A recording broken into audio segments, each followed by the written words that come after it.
Welcome to our channel. ये है door sensor, wireless door sensor. तो ये कैसे काम करता है, तो देखिए ये आपके डोर पे लग जाएगा और ये साइड के वॉल पे लग जाएगा।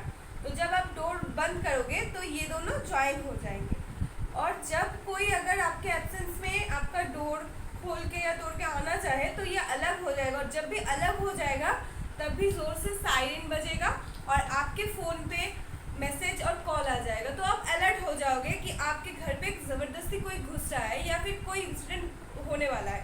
तो आप अलर्ट हो जाओगे और आप कोई एक्शन ले पाओगे। तो ऐसे आप सेफ रहोगे।